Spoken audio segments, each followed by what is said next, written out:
نحمده ونستعينه ونستغفره ونعوذ بالله من شرور أنفسنا وسيئات أعمالنا من يهده الله فلا مضل له ومن يضلل فلا هادي له وأشهد أن لا إله إلا الله وحده لا شريك له وأشهد أن محمدا عبده ورسوله أما بعد فإن خير الحديث كتاب الله وخير الهدي هدي محمد صلى الله عليه وسلم وشر الأمور محدثاتها وكل محدثة بدعة وكل بدعة ضلالة وكل ضلالة في النار. أعوذ بالله من الشيطان الرجيم. بسم الله الرحمن الرحيم. قاف والقرآن المجيد. بل عجبوا أن جاءهم منذر منهم فقال الكافرون هذا شيء عجيب أإذا متنا وكنا ترابا ذلك رجع بعيد قد علمنا ما تنقص الأرض منهم وعندنا كتاب حفيظ بل كذبوا بالحق لما جاءهم فهم في أمر مريج أفلم ينظروا إلى السماء فوقهم كيف بنيناها وزيناها وما لها من فروج والأرض مددناها وألقينا فيها رواسي وأنبتنا فيها من كل زوج بهيج تبصرة وذكرى لكل عبد منيب ونزلنا من السماء ماء مباركا فأنبتنا به جنات وحب الحصيد والنخل باسقات لها طلع نضيد رزقا للعباد وأحيينا به بلدة ميتا كذلك الخروج كذبت قبلهم قوم نوح وأصحاب الرس وثمود وعاد وفرعون وإخوان لوط وأصحاب الأيكة وقوم تبع كل كذب الرسل فحق وعيد أفعينا بالخلق الأول بل هم في لبس من خلق جديد. وقال الله تعالى في موضع آخر وما خلقت الجن والإنس إلا ليعبدون. وقال تعالى في موضع آخر فسبح بحمد ربك وكن من الساجدين واعبد ربك حتى يأتيك اليقين. وعن عائشة رضي الله عنها قالت كان رسول الله صلى الله عليه وسلم يصوم حتى نقول لا يفطر ويفطر حتى نقول لا تصوموا فما رأيت رسول الله صلى الله عليه وسلم استكمل صيام شهر إلا رمضان وما رأيته أكثر صياما منه في شعبان متفق علیہ.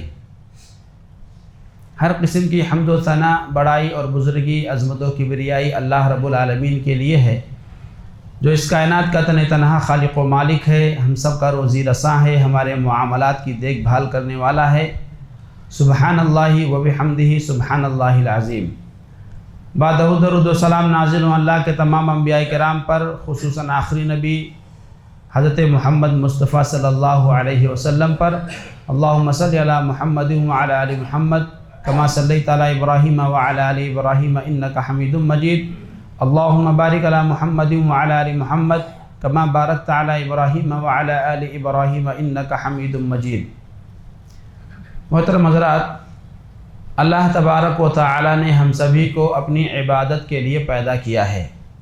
اس کا فرمان ہے وما خلقت الجن والانس الا لیعبدون، کہ میں نے جنوں اور انسانوں کو اپنی عبادت کے لیے پیدا کیا ہے.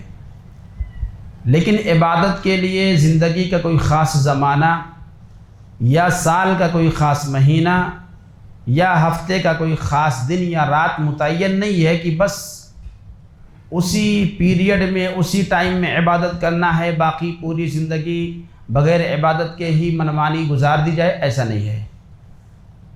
عبادت کے لیے اللہ تعالیٰ نے کوئی خاص وقت متعین نہیں کیا ہے کہ آپ کو صرف فلاں مہینے میں عبادت کرنی ہے، آپ کو صرف فلاں دن عبادت کرنی ہے، صرف فلاں رات عبادت کرنی ہے، باقی آپ مزے کرو، کوئی مسئلہ نہیں ہے. ایسا نہیں ہے. جب انسان بالغ ہو جائے تو بالغ ہونے کے بعد سے لے کر کے اس کے اوپر عبادت لازم ہو جاتی ہے. کب تک؟ موت تک. جب تک انسان کی جان باقی ہے اس وقت تک انسان اللہ کی عبادت سے آزاد نہیں ہے، بلکہ ہمیشہ اسے اللہ تبارک و تعالیٰ کی عبادت و بندگی کرتے رہنا ہے۔ اللہ نے فرمایا فَسَبِّحْ بِحَمْدِ رَبِّكَ وَكُن مِّنَ السَّاجِدِينَ، اپنے رب کی تسبیح بیان کرتے رہیں حمد کے ساتھ۔ سبحان اللہ و بحمدہ یہ ورد ہے، آپ اسے پڑھتے رہیں، یہ تسبیح کا مطلب ہوا، یا سبحان اللہ والحمدللہ ان کلمات کو آپ پڑھتے رہیں۔ تو اللہ نے کہا کہ فَسَبِّحْ بِحَمْدِ رَبِّكَ، اپنے رب کی تسبیح بیان کریں، پاکی بیان کریں اس کے حمد کے ساتھ۔ وَقُم مِّنَ السَّاجِدِينَ، اور سجدہ کرنے والوں میں سے بنے رہیں، ہمیشہ سجدہ کرنے والے بنے رہیں۔ یہ نہیں کہ بس سال کے اندر 2-4 دن سجدہ کر لیے، نمازیں پڑھ لی، ایک آدھ مہینہ نمازیں پڑھ لی اور اس کے بعد باقی پوری زندگی بغیر نماز کے، بغیر عبادت کے، بغیر سجدے کے جیتے رہیں، ایسا نہیں۔ ہمیشہ اللہ تبارک و تعالیٰ کی عبادت کرنی ہے۔ وَاعْبُدْ رَبَّكَ حَتَّى يَأْتِيَكَ الْيَقِينُ، اپنے رب کی عبادت کرتے رہیں جب تک تمہاری جان باقی ہے، جب تک تمہاری موت نہیں آ جاتی ہے۔ تو یہ آیتیں ہمیں بتلاتی ہیں کہ اللہ نے ہمیں اپنی عبادت کے لیے پیدا کیا ہے، اور عبادت کا کوئی ٹائم فکس نہیں ہے کہ بس اسی ٹائم میں کرنا ہے باقی نہیں کرنا ہے، نہیں، ہمیشہ اللہ تبارک و تعالیٰ کی عبادت کرتے رہنی ہے۔ ایک تو ہمارے سماج میں المیہ یہ ہے کہ مسلمان عبادت کے معاملے میں کوتاہ ہیں، بھاگتے ہیں، دور بھاگتے ہیں۔ ایک مسئلہ یہ ہے۔ دوسرا مسئلہ اس پر، یعنی اس معاملے میں اور زیادہ گمبھیر چیز جو ہے وہ یہ کہ کچھ لوگوں نے سماج میں پھیلا رکھا ہے کہ بس سال میں 2-4 روزے رکھ لو، 2-3 راتیں جاگ لو تو اتنے میں تمہارا بیڑا پار ہو جائے گا، جنت تمہیں مل جائے گی اور جہنم سے تم بچ جاؤ گے، دنیا کے اندر بھی کامیاب ہو جاؤ گے، آخرت میں بھی کامیاب ہو جاؤ گے۔ یاد رکھیں، یہ جو باتیں سماج میں پھیلی ہوئی ہیں، لوگوں نے پھیلائی ہوئی ہیں، یہ بے بنیاد باتیں ہیں، ان کی کوئی اصل نہیں ہے، ان کی کوئی دلیل نہیں ہے، ان کا کوئی بیس نہیں ہے، یہ ساری بے بنیاد باتیں ہیں۔ اصل بنیاد یہ ہے کہ اللہ نے ہمیں اپنی عبادت کے لیے پیدا کیا ہے، اور عبادت کا کوئی بھی وقت خاص نہیں ہے کہ بس مہینے میں فلاں تاریخ میں روزہ رکھ لو، فلاں تاریخ کی رات میں شب بیداری کر لو، رات میں جاگ لو، تہجد پڑھ لو، تلاوت کر لو تو کامیاب ہو جاؤ گے۔ ایسا کہیں بھی ہماری شریعت میں اللہ نے، رسول نے نہیں بتایا ہے۔ یہ جو باتیں سماج میں پھیلی ہوئی ہیں کہ فلاں رات میں عبادت کر لو تو اتنے سال کے گناہ معاف، اتنے سال کے ثواب، اتنے سال کے روزوں کا ثواب، اتنے سال کے حج کا ثواب، اتنا ثواب، یہ ساری کی ساری باتیں غلط ہیں، غیر اتھینٹک ہیں، اتھینٹک نہیں ہیں، نان اتھینٹک ہیں، مستند نہیں ہیں، شریعت میں یہ باتیں نہیں ہیں، لوگوں نے اپنی طرف سے گڑھ کر کے یہ ساری باتیں پھیلائی ہوئی ہیں۔ لہذا ہمیں ہوشیار رہنا ہے کہ اس طرح کی جو غیر مستند باتیں ہیں، جو صحیح باتیں نہیں ہیں، ان باتوں سے ہمیں اپنے آپ کو بچانا ہے۔ ایک تو مسلمان عبادت سے کوتاہ، اور دوسرا وہ جو عبادتیں لوگ بتا رہے ہیں وہ بھی غلط، کرتے ہی نہیں ہیں عبادت، اور جو کرتے بھی ہیں تو وہ بھی غلط کرتے ہیں۔ بتائیے فائدہ کیا ہے؟ یعنی ہر اعتبار سے نقصان ہی نقصان ہے۔ نبی کریم صلی اللہ علیہ وسلم کا طریقہ کیا تھا؟ آپ ہمیشہ عبادت کرتے تھے، چاہے آپ روزے لے لو، چاہے آپ نمازیں لے لو، چاہے آپ صدقات و خیرات لے لیجئے، عبادت کی جتنی بھی شکلیں ہیں، جتنی بھی صورتیں ہیں، نبی کریم صلی اللہ علیہ وسلم ہمیشہ کرتے تھے۔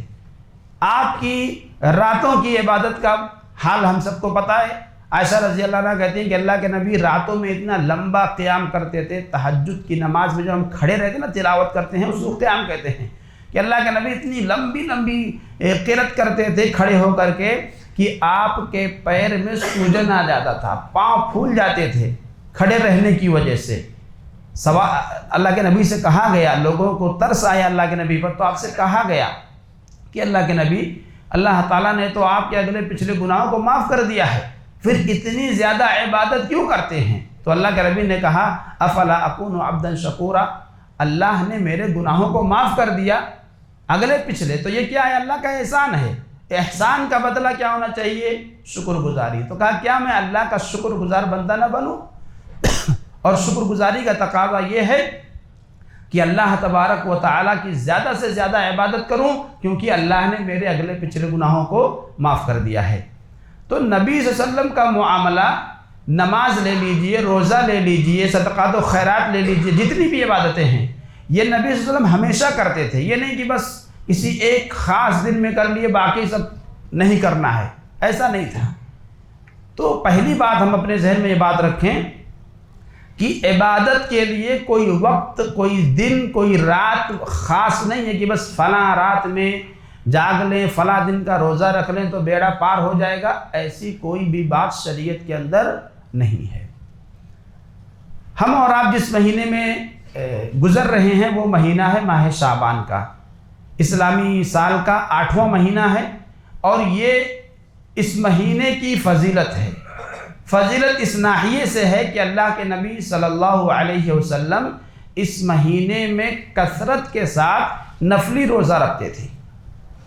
نفلی روزہ اللہ کے نبی صلی اللہ علیہ وسلم اس مہینے میں بہت زیادہ رکھا کرتے تھے، یہاں تک کہ ام المومنین حضرت عائشہ رضی اللہ عنہا، حضرت ام سلمہ رضی اللہ عنہا، ان دونوں کی روایتیں ہیں کہ اللہ کے نبی صلی اللہ علیہ وسلم شعبان میں اتنی کثرت سے روزہ رکھتے تھے کہ پورا مہینہ ہی رکھ لیتے تھے، پورا مہینہ، ہے نا۔ تو یہ روایتیں ہمیں بتلاتی ہیں کہ اللہ کے نبی صلی اللہ علیہ وسلم اس مہینے میں، شعبان کے مہینے میں بکثرت روزہ رکھتے تھے۔ ہاں یہ ہے کہ پورا مہینہ نہیں رکھنا ہے، پورا مہینہ نہیں رکھنا ہے۔ حضرت عائشہ رضی اللہ عنہا ہی کی روایت ہے، بخاری مسلم کی روایت ہے۔ آپ کہتی ہیں، آپ سے سوال ہوا، حضرت عائشہ رضی اللہ عنہ سے پوچھا گیا کہ اللہ کے نبی صلی اللہ علیہ وسلم نفلی روزہ رکھتے تھے تو اس کا کیا معمول تھا، کیا طریقہ تھا؟ تو انہوں نے کہا کان رسول اللہ صلی اللہ علیہ وسلم یصوم حتی نقول لا یفطر، کبھی ایسا ہوتا کہ اللہ کے نبی صلی اللہ علیہ وسلم روزہ رکھتے کسی مہینے میں، خاص نہیں ہے،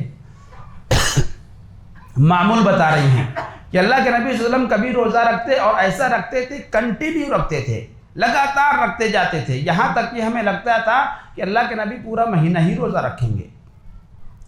تو کبھی کسی مہینے میں ایسا ہوتا کہ آپ روزہ ہی نہیں رکھتے تھے، آپ روزہ ہی نہیں رکھتے تھے، ایسا لگتا تھا کہ آپ اس مہینے میں روزہ ہی نہیں رکھیں گے، یعنی کوئی خاص نہیں، خاص دن نہیں تھا کہ بس فلاں تاریخ کو یا ایک مہینے کے اندر 10 دن کا روزہ رکھوں گا، 15 دن کا روزہ رکھوں گا، 20 دن کا رکھوں گا، ایسی کوئی ترتیب نہیں تھی، کوئی خاص ترتیب نبی صلی اللہ علیہ وسلم کی نفل روزوں کے تعلق سے نہیں تھی۔ اپنے حسب استطاعت، حسب سہولت، جیسا بھی اللہ کے نبی کو جیسا لگتا تھا آپ روزہ رکھتے تھے، کبھی مسلسل رکھتے تھے، کبھی چھوڑ دیتے تھے، اللہ کے نبی کو اپنی مرضی کے اوپر منحصر تھا، آپ جیسا چاہتے تھے رکھتے تھے۔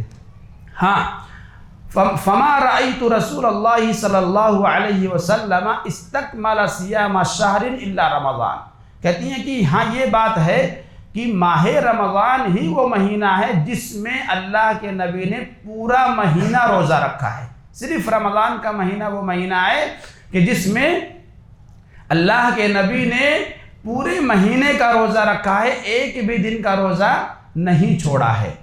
وَمَا رَأَيْتُهُ أَكْثَرَ صِيَامًا مِّنْهُ فِي شَعْبَانَ، اور رمضان کے بعد سب سے زیادہ جس مہینے میں آپ روزہ رکھتے تھے وہ شعبان کا مہینہ ہے، کہ آپ سب سے زیادہ شعبان کے مہینے میں روزہ رکھا کرتے تھے۔ تو یہ روایتیں ہمیں بتلاتی ہیں کہ ماہ شعبان میں اللہ کے نبی صلی اللہ علیہ وسلم بکثرت روزہ رکھتے تھے، بہت زیادہ روزہ رکھتے تھے۔ اور اس کی وجہ کیا ہے؟ کیوں اللہ کے نبی اس مہینے میں زیادہ روزہ رکھتے تھے؟ حضرت اسامہ بن زید رضی اللہ عنہ نے اللہ کے نبی سے پوچھا، یا رسول اللہ لم اراک تصوم من الشہور ما تصوم من شعبان، اے اللہ کے نبی کیا بات ہے، آپ جس قدر ماہ شعبان میں روزہ رکھتے ہیں اتنا کسی اور مہینے میں روزہ رکھتے ہوئے ہم آپ کو نہیں دیکھتے۔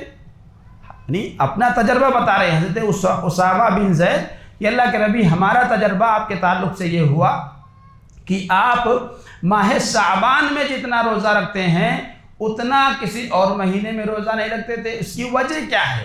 تو اللہ کے نبی نے کہا ذَلِكَ شَهْرٌ يَغْفُلُ النَّاسُ عَنْهُ بَيْنَ رَجَبَ وَرَمَضَانَ، کہ یہ رجب اور رمضان کے درمیان وہ مہینہ ہے جس میں اکثر لوگ عبادت سے غافل ہو جاتے ہیں۔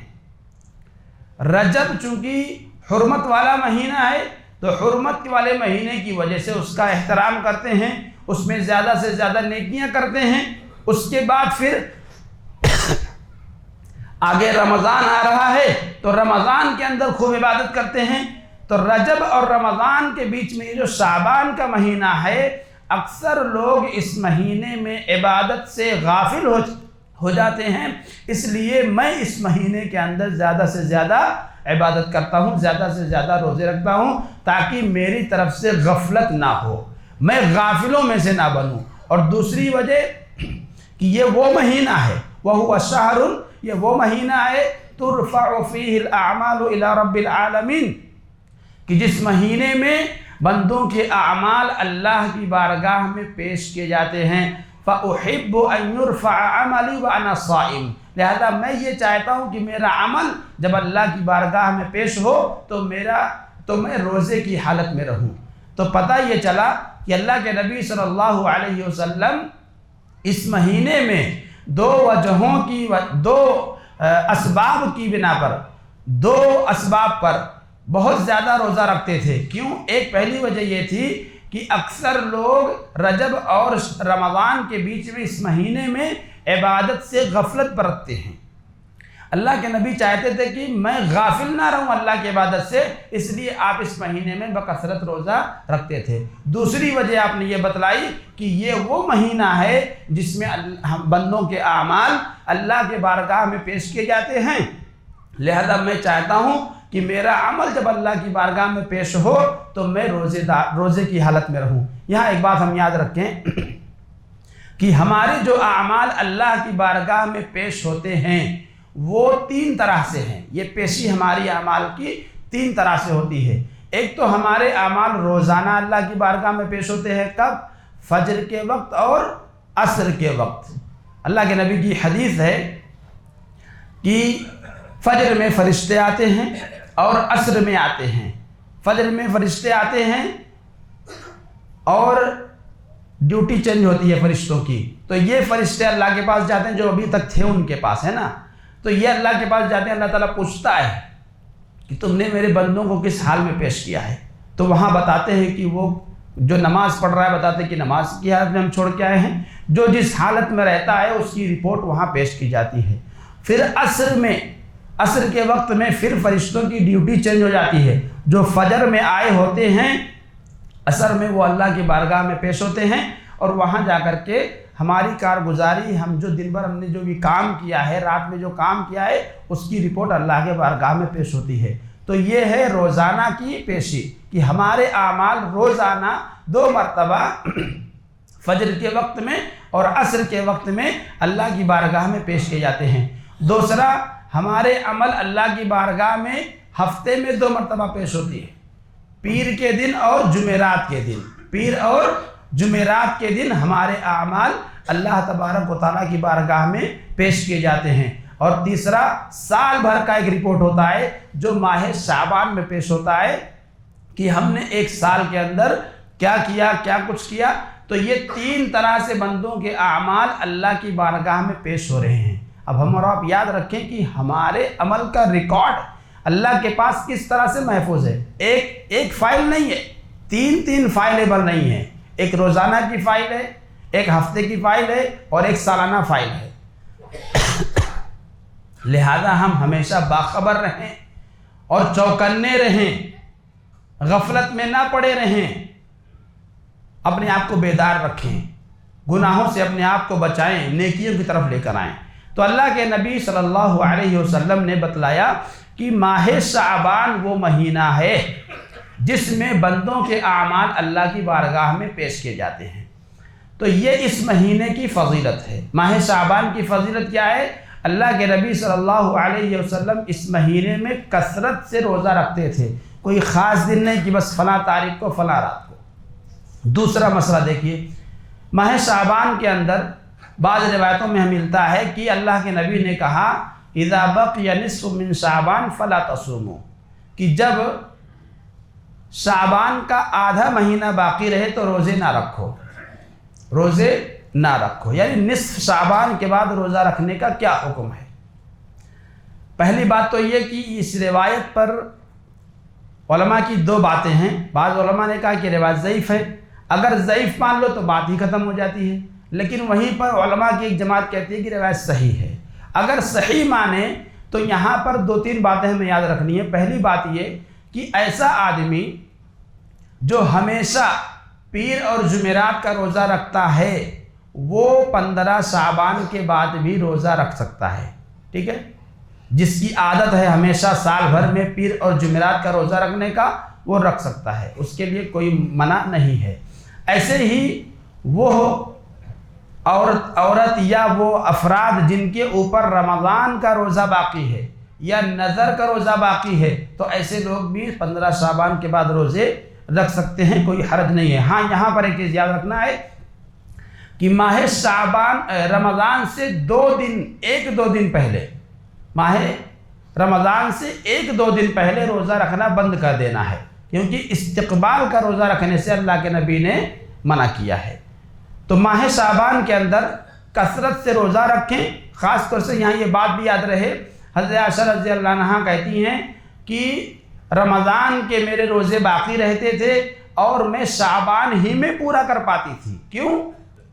کیونکہ اللہ کے نبی صلی اللہ علیہ وسلم ماہ شعبان میں کثرت سے روزہ رکھتے تھے، تو جب اللہ کے نبی زیادہ تر دنوں میں روزہ رکھتے تھے تو ہم لوگوں کو بھی فکر نہیں ہوتی تھی، ہم بھی روزہ انہی دنوں میں اپنا پورا کرتی تھی، باقی پورا سال نہیں کرتی تھی، اس وجہ سے کہ کبھی بھی ہماری ضرورت اللہ کے نبی کو پڑ سکتی ہے۔ تو اس لیے عائشہ رضی اللہ عنہ کہتی ہیں کہ ہم لوگ سال بھر میں روزہ نہیں رکھ پاتے تھے، تو اس لیے وہ لوگ، وہ مائیں اور بہنیں، وہ حضرات جن کے اوپر رمضان کے روزے باقی ہیں، یہ آخری مہینہ ہے، یہ چانس ہے جس کے اندر وہ اس کی قضا کر سکتے ہیں۔ اور ابھی الحمدللہ یعنی وقت بھی ٹھنڈی کا ہے، زیادہ گرمی نہیں ہے، ابھی تو ٹھنڈی ہی کا موسم لگ بھگ ہے، اس کے اندر وہ چاہیں تو روزے جو ہے کہ مکمل کر لیں۔ یہاں علماء نے ایک بات اور کہی ہے کہ اگر کوئی آدمی یا کوئی خاتون رمضان کا روزہ اس کا چھوٹا ہے اور وہ دوسرا رمضان آنے سے پہلے نہیں بھر پائی، شعبان کا مہینہ گزر گیا اور وہ روزہ نہیں رکھ پائی، تو ایسی صورت میں اس کو روزہ بھی رکھنا ہے اور فدیہ بھی دینا ہے، کیونکہ اس کا ٹائمنگ ہے نا، 1 سال کا ٹائم آپ کو ملا، 1 سال کے اندر آپ کو کبھی بھی بھر لینا ہے، آپ نہیں بھرے تو ٹائم ختم ہو گیا، تو اب اس کے اوپر آپ کے اوپر جرمانہ کیا ہے؟ جرمانہ یہ ہے کہ آپ فدیہ دیں، ایک مسکین کو ایک دن کے عوض ایک مسکین کو کھانا کھلائیں۔ تو بہرحال یہ مہینہ ہے، اس مہینے کے اندر جن کے بھی روزے باقی ہیں انہیں چاہیے کہ وہ اس مہینے کے اندر باقی روزوں کو پورا کر لیں، رمضان کے جو روزے چھوٹے ہوئے ہیں۔ اسی طرح سے آپ دیکھیے 15 شعبان کی رات، ہمارے سماج میں 15 شعبان کو بہت زیادہ اہمیت دی جاتی ہے، بہت اہم رات مانی جاتی ہے، بڑی رات کہا جاتا ہے اس کو، اور اس کے لیے دلائل بھی دیے جاتے ہیں۔ ایک بات آپ یہ یاد رکھیں، جتنی بھی دلیلیں دی جاتی ہیں وہ یا تو ضعیف اور موضوع ہیں۔ احادیث اگر دیکھیں کہ آپ تو حدیثیں ضعیف ہیں، موضوع ہیں، بن گھڑت ہیں، گڑھی ہوئی ہیں، اللہ کے نبی نے کہا ہی نہیں، لوگوں نے اپنی طرف سے بنا کر کے اللہ کے نبی کے اوپر ڈال دیا کہ اللہ کے نبی نے کہا ہے، حالانکہ اللہ کے نبی نے کہا ہی نہیں ہے۔ تو یہ اور قرآن مجید کی آیتوں سے بھی استدلال کیا جاتا ہے، اگر صحیح ہے، اگر روایتیں صحیح ہیں اور قرآن مجید کی آیتیں ہیں تو استدلال صحیح نہیں ہے۔ لیلۃ القدر والی آیتوں کو، لیلۃ القدر رمضان میں آتا ہے اور اس رات کی جو فضیلتیں بیان کی گئی ہیں اس فضیلت کو اٹھا کر کے شعبان کی 15ویں رات پر فٹ کیا جاتا ہے۔ مطلب یہ کہاں سے صحیح ہوگا؟ بھئی دلیل ہے شب قدر کی اور آپ اسے اٹھا کر کے فٹ کر رہے ہیں شعبان میں، تو کیسے چلے گا؟ شب قدر تو رمضان میں آتا ہے۔ تو اس لیے آپ یاد رکھیں، اگر کوئی عالم یہ ثابت کرتا ہے کہ ماہ شعبان کی فضیلت میں قرآن مجید کے اندر یہ ہے، حدیث کے اندر یہ ہے، اگر وہ روایت صحیح ہے یا قرآن مجید کی آیت ہے تو استدلال غلط ہے، استدلال غلط ہے، دلیل صحیح ہے لیکن استدلال غلط ہے، وہ ہے ہی نہیں وہ معاملہ، وہ کسی اور چیز کی دلیل ہے، کہیں اور پر لا کر کے بٹھا رہے ہیں۔ تو 15 شعبان کے تعلق سے ابن ماجہ کے اندر ایک روایت ہے، اللہ کے نبی نے کہا کہ جب ماہ شعبان کی 15ویں تاریخ آئے تو دن میں روزہ رکھو، رات کے اندر قیام کرو۔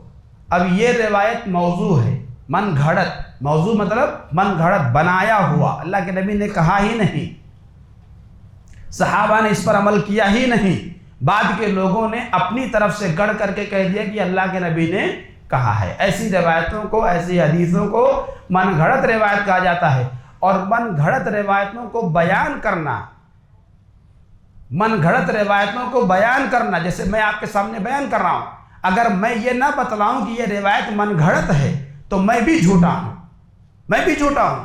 اللہ کے نبی نے کہا کہ اگر کوئی آدمی یہ کہے کہ اللہ کے نبی نے یہ بات کہی حالانکہ میں نے نہیں کہا ہے، من قال علی ما لم اقل، جس نے مجھ پر ایسی بات کہی جو میں نے نہیں کہی ہے، فہو احد الکاذبین، تو وہ بھی جھوٹوں میں سے ایک ہے۔ تو وہ علماء، وہ لوگ جو تقریریں کرتے ہیں کہ ماہ شعبان کی فضیلت میں یہ روایتیں موجود ہیں، حالانکہ وہ روایتیں ضعیف ہیں، موضوع ہیں، من گھڑت ہیں، اس کا حکم نہیں بیان کرتے ہیں، وہ بھی جھوٹے ہیں، وہ بھی جھوٹے ہیں۔ اور ایسے جھوٹوں کے تعلق سے اللہ کے نبی نے کہا ہے کہ من کذب علی متعمدا فلیتبوأ مقعدہ من النار، جو آدمی جانتے بوجھتے میرے اوپر جھوٹ باندھے وہ اپنا ٹھکانہ جہنم میں بنا لے۔ تو آپ سوچئے کہ جو لوگ یہ من گھڑت حدیثیں فضائل کے باب میں بیان کرتے ہیں، چاہے وہ رجب کے مہینے کے تعلق سے ہو، چاہے وہ شعبان کے تعلق سے ہو، چاہے وہ ربیع الاول کے تعلق سے ہو، حالانکہ وہ جانتے ہیں کہ یہ من گھڑت روایتیں ہیں، ایسے لوگ، ایک تو اللہ کے نبی نے کہا کہ ایسے لوگ جھوٹے ہیں، اور دوسری بات یہ اللہ کے نبی نے کہی کہ ایسے لوگوں کو اپنا ٹھکانہ جہنم میں بنا لینا چاہیے۔ تو 15 شعبان کے دن ہو یا رات ہو، دن کے اندر روزہ رکھنے کا اہتمام ہوتا ہے، شریعت میں ثابت نہیں ہے۔ 15 شعبان کے دن روزہ رکھنا ثابت نہیں ہے، کوئی بھی حدیث صحیح نہیں ہے، ایک بھی حدیث نہیں صحیح ہے، یعنی ذرا بھی نہیں صحیح ہے۔ حدیث کے اندر درجے ہیں کہ یہاں تک آئے تو تھوڑا سا چل جائے گا، یہ چلنے کی حد تک بھی حدیث نہیں ہے۔ جتنی حدیثیں ہیں لگ بھگ اکثر کر کے موضوع یعنی من گھڑت ہیں، اور اگر تھوڑی بہت کوئی ایک حدیث تھوڑی سی پہنچے تو وہ بھی چلنے کے لائق نہیں ہے۔ ایک روایت ہے جس روایت کے تعلق سے، اچھا اس کا تعلق بھی رات سے ہے، تو دن کے اندر روزہ رکھنے کا جو معاملہ ہے یاد رکھیں شریعت سے ثابت نہیں ہے۔ بہت سارے لوگ سوال کرتے ہیں، ہمیشہ آتا ہے کہ شبرات، اچھا اس میں ایک چیز اور ہم دیکھیں، اس رات کو شبھ رات کہا جاتا ہے، شبھ یعنی وہ شبھ، ہندی کا جو ورڈ ہے شبھ رات ہے نا، شبھ راتری، مبارک رات۔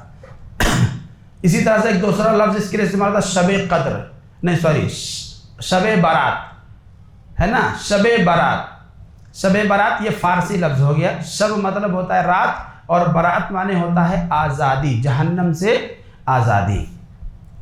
یہ اگر ہم صرف اس لفظ پر غور کریں تو لفظ کے اعتبار سے ہی یہ پکڑ میں آ جاتا ہے کہ یہ شرعی اصطلاح نہیں ہے، شریعت کی چیز نہیں ہے۔ رمضان میں جو رات آتی ہے اسے لیلۃ القدر کہا جاتا ہے۔ کیا کہا جاتا ہے؟ لیلۃ القدر، اس کا نام موجود ہے۔ محرم کے اندر 9ویں اور 10ویں تاریخ کا دن موجود ہے، عاشورہ کا روزہ ہے نا، 10ویں تاریخ کا روزہ جو رکھتے ہیں اس کا نام موجود ہے، عاشورہ کا روزہ۔ 9 ذی الحجہ کے دن ہم روزہ رکھتے ہیں، اس کا بھی نام موجود ہے، عرفہ کا روزہ۔ پیر اور جمعرات کے دن ہم روزہ رکھتے ہیں، اس کا بھی نام موجود ہے۔ ہر مہینے کے جو چاند نکلتا ہے اس اعتبار سے 13، 14، 15 تاریخ کو روزہ رکھیں، اسے ایام 20 کہتے ہیں، اس کا بھی نام موجود ہے۔ یعنی آپ کو عربی میں وہ لفظ ملے گا کہ ہاں یہ لفظ عربی میں موجود ہے اصطلاح کے ساتھ۔ یہاں 15ویں شعبان کے تعلق سے ہمارے سماج میں جو نام موجود ہے اس نام کا وجود ہی نہیں ہے، وہ نام ہی نہیں ہے کہیں پر۔ اور جو نامیں اٹھا کر کے جوڑی جاتی ہیں وہ سب لیلۃ القدر، شب قدر کی جو نام ہے وہ اٹھا کر کے یہاں جوڑا جاتا ہے۔ تو یہ نام ہی نہیں ہے جب شریعت کے اندر، تو یہ کام کہاں سے رہے گا؟ تو 15 شعبان کے دن میں روزہ رکھنا اس کی کوئی دلیل نہیں ہے۔ جتنی دلیلیں پیش کی جاتی ہیں وہ ساری کی ساری دلیلیں بے بنیاد ہیں، صحیح نہیں ہیں، سب گڑھی ہوئی روایتیں ہیں، ضعیف روایتیں ہیں۔ ان روایتوں پر عمل نہیں ہے، نہ تو صحابہ نے کیا، نہ تابعین نے کیا، نہ بعد کے لوگوں نے کیا۔ یہ بعد کے ادوار کی ایجاد کردہ بدعتی چیزیں ہیں، بدعت والی چیزیں ہیں۔ اسی طرح سے رات میں آئیے، 15 شعبان کی رات، 15 شعبان کی رات میں قیام کیا جاتا ہے، تہجد پڑھتے ہیں، شب بیداری کرتے ہیں، تلاوت کرتے ہیں اور بہت سارے اعمال۔ اس کا بھی کوئی ثبوت نہیں ہے، نہ تو دن میں کسی عمل کا ثبوت ہے، نہ رات میں کسی عمل کا ثبوت ہے۔ جتنی بھی روایتیں ہیں ساری کی ساری روایتیں ضعیف اور موضوع ہیں۔ ایک روایت ہے جس روایت کے صحت اور ضعف میں علماء کا اختلاف ہے، مگر اس میں بھی غور کرنے کی چیز ہے۔ روایت یہ ہے کہ اللہ تبارک و تعالی یطلع اللہ علی عبادہ لیلۃ النصف من شعبان، کہ اللہ تبارک و تعالی شعبان کی 15ویں رات کو اپنے بندوں کو دیکھتا ہے، بندوں کے دلوں کو دیکھتا ہے نا۔ فیغفر، اللہ تعالیٰ معاف کر دیتا ہے تمام لوگوں کو، الا لمشرک او مشاحن، سوائے دو لوگوں کے، ایک وہ جو مشرک ہے، دوسرا وہ جس کے دل میں اپنے بھائی کے لیے کینہ کپٹ ہے۔ اس روایت کے تعلق سے الفاظ الگ الگ حدیثوں میں تھوڑے الگ الگ آئے ہیں، لیکن یہی ایک روایت ہے جس کو تھوڑا سا چلاؤ کہہ سکتے ہیں، چل سکتی ہے کہ ہاں یہ روایت کو بعض لوگوں نے، بعض علماء نے، علامہ البانی نے حسن کہا ہے کہ یہ اپنی بہت ساری سندوں کے ساتھ یہ روایت صحیح پہنچ جاتی ہے، ٹھیک ہے۔ لیکن یہاں پر جو بات ہمیں غور کرنے کی ہے وہ یہ کہ اس روایت کے اندر ایسے کسی بھی عمل کا تذکرہ نہیں ہے، نہ یہ کہا گیا کہ 15ویں رات کی رات میں عبادت کر رہا ہو تو اللہ تعالیٰ معاف کر دے گا، نہ یہ کہا گیا کہ 15ویں دن کو، یعنی دن میں 15 شعبان کے دن میں جو آدمی روزہ رکھے گا اللہ تعالیٰ اس کو معاف کر دے گا، ایسا کچھ بھی نہیں ہے۔ صرف یہ ہے کہ اللہ تبارک و تعالیٰ رات میں دیکھتا ہے، بندوں کے دلوں پر نظر ڈالتا ہے۔ تو جو مشرک ہے وہ، اور جو مشاحن کینہ پرور، آپ میرے دل میں کسی بھائی کے تعلق سے اگر نفرت ہے، حسد ہے، تو وہ دو لوگ، ان دو کے علاوہ باقی سب لوگ جو موحد ہیں، جن کے دل میں توحید ہے، شرک سے جو پاک ہیں، اور جن کے دل اپنے بھائیوں کے تعلق سے پاک و صاف ہیں، کسی کے تعلق سے کوئی نفرت، کوئی بغض دل میں نہیں ہے، تو اللہ تعالیٰ ایسے تمام بندوں کی مغفرت کر دیتا ہے۔ تو آپ سوئے رہیں، نماز نہ پڑھ رہے ہوں، تلاوت نہ کر رہے ہوں، روزے بھی دل میں نہ رکھے ہوں، آپ کا دل دو گناہوں سے پاک ہو، شرک سے اور حسد سے، اللہ تعالیٰ آپ کے گناہوں کو معاف کر دے گا۔ کسی عبادت کا کوئی تذکرہ نہیں ہے۔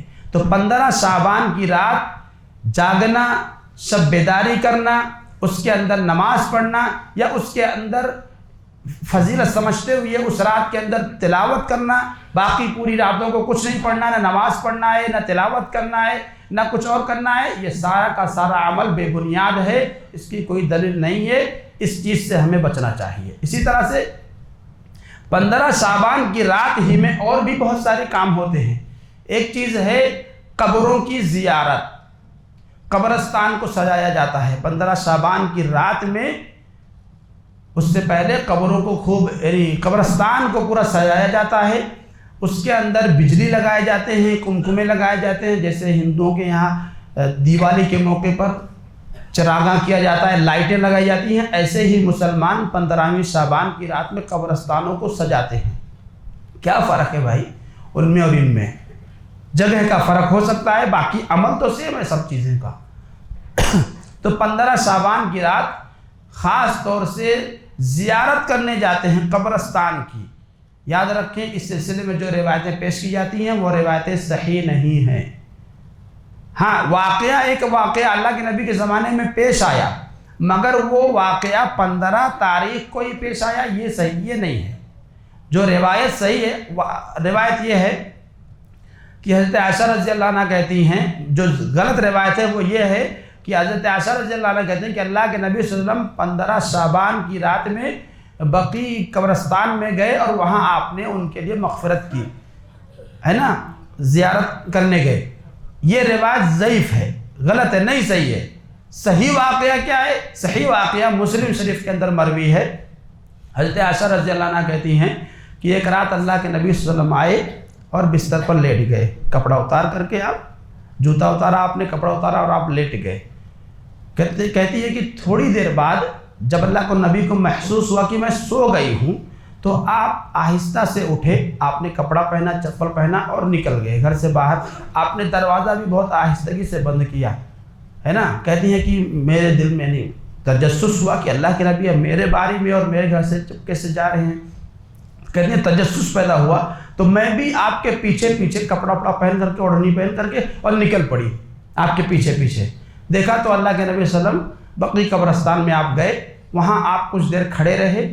اس دوران آپ نے 3 مرتبہ اپنے ہاتھ بلند کیے اوپر، یعنی اللہ کے نبی نے دعا کیا 3 مرتبہ قبرستان میں جو مدفون تھے ان کے لیے بقیع قبرستان کے اندر، اور پھر آپ واپس پلٹے۔ عائشہ رضی اللہ عنہا کہتی ہیں کہ میں بھی واپس لوٹی اور جلدی جلدی آ رہی تھی۔ اللہ کے نبی، عائشہ رضی اللہ عنہا آگے ہیں، نبی صلی اللہ علیہ وسلم پیچھے ہیں۔ اللہ کے نبی نے جب اپنے آگے سایہ دیکھا تو کبھی آپ تیز چلتے، کبھی آہستہ چلتے۔ کہتی ہیں کہ میں اللہ کے نبی سے پہلے گھر میں آ گئی اور آ کر کے جلدی سے میں بستر پر لیٹ گئی تاکہ اللہ کے نبی کو احساس نہ ہو، لیکن تیز چلنے کی وجہ سے سانس پھولی ہوئی تھی۔ اللہ کے نبی پہنچے تو دیکھا کہ سانس تیز چل رہا ہے، پوچھا کیا ہوا؟ کہا کچھ نہیں، کہا بتا دو ورنہ اللہ تعالیٰ بتا دے گا، یا تو تم بتاؤ نہیں تو اللہ تعالیٰ بتائے گا۔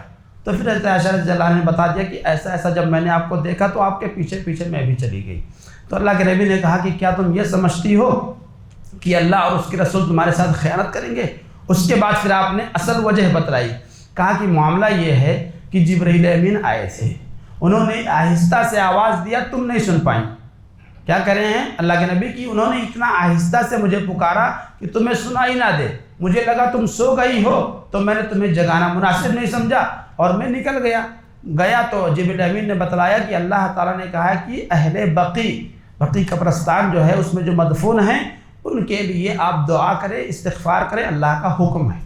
تو اسی لیے میں وہاں گیا تھا اور وہاں میں نے ان کے حق میں استغفار کیا۔ یہ روایت صحیح ہے، مسلم شریف کی روایت ہے، مگر 15 شعبان کو خاص کرنا کہ یہ عمل یا یہ واقعہ 15 شعبان کو پیش آیا، یہ صحیح نہیں ہے۔ سمجھ میں آئی یہ بات؟ یعنی اسی معنی کی روایت لی جاتی ہے، مگر اس میں 15 شعبان کو جوڑ دینا یہ غلط ہو جاتا ہے۔ یہ ٹھیک ہے کہ اللہ کے نبی گئے، آپ نے بقیع والوں کے لیے دعائے مغفرت کی، عائشہ رضی اللہ عنہا گئیں، لیکن کس دن ہوا یہ واقعہ فکس نہیں ہے کہ کب پیش آیا ہے۔ اس سلسلے میں روایتیں مطلب یہ صراحت نہیں ہے، اور جہاں صراحت بیان کی جاتی ہے وہ روایتیں غلط ہیں۔ اس میں جو راوی ہیں بیان کرنے والے، انہوں نے اپنی طرف سے اس کو جوڑ دیا ہے کہ 15 شعبان کی رات میں یہ واقعہ پیش آیا تھا۔ تو اس لیے اس طرح کی جو یعنی خاص کر دی جاتی ہے کہ 15 شعبان کی رات میں ایسا ہوا، وہ روایتیں صحیح نہیں ہیں۔ ہاں اللہ کے نبی کے زمانے میں یہ واقعہ پیش آیا، آپ گئے، آپ نے دعا کی، یہ بات صحیح ہے، لیکن 15 شعبان کی رات میں گئے یہ صحیح نہیں ہے۔ تو 15 شعبان کی رات میں قبرستان کو یعنی اس میں بجلی کی کمکمیں لگانا، اس کو سجانا، اس کے اندر زیارت کرنے جانا، یہ سارا کا سارا عمل بے بنیاد ہے، اس کی کوئی دلیل نہیں ہے۔ اسی طرح سے ایک آخری بات، ایک عقیدہ یہ بھی رکھا جاتا ہے کہ 15 شعبان کی رات میں روحیں آتی ہیں گھروں کو، روحیں گھروں میں آتی ہیں، اور وہ پھر اس کے بعد ان کی جو پسندیدہ ڈش ہے، جو کھانا روحوں کے، مان لو ہمارے والد صاحب، ہماری والدہ صاحب کا انتقال ہو گیا ہے، تو اب ہمارے والد کی جو یعنی پسندیدہ ڈش تھی وہ آدمی بنا کے رکھتا ہے۔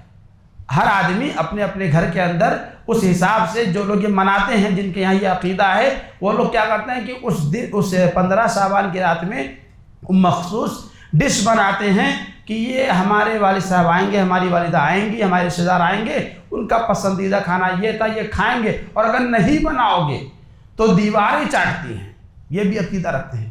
آپ بتلائیے، سب سے بڑے نمبر پہ تو روحوں کا واپس آنا یہ اپنے آپ میں شریعت کے خلاف عقیدہ ہے۔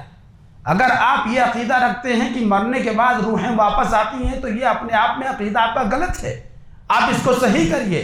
مرنے کے بعد کسی کی روح واپس نہیں آتی ہے، یا تو وہ علیین میں ہے یا تو وہ سجین میں ہے، یا تو وہ علیین میں ہے، نیک لوگوں کی روحیں علیین میں ہیں، برے لوگوں کی روحیں سجین میں ہیں۔ سورۃ المطففین کے اندر اللہ نے اس کا تذکرہ کیا ہے۔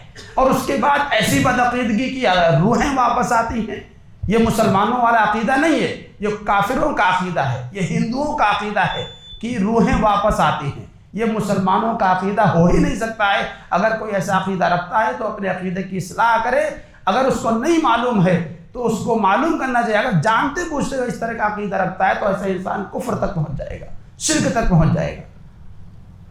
اور ہمارے یہاں یہ سمجھتے ہیں کہ روحیں آتی ہیں اور کھانا کھاتی ہیں، اگر نہیں بناؤ گے تو گھر کی دیواریں چاٹ کر کے چلی جاتی ہیں۔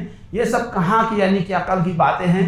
اللہ کی بندو، یہ ساری باتیں بے بنیاد ہیں، شریعت اسلامیہ سے ان کا کوئی تعلق نہیں ہے۔ ماہ شعبان فضیلت والا مہینہ ہے، اس کی فضیلت کس ناحیے سے ہے؟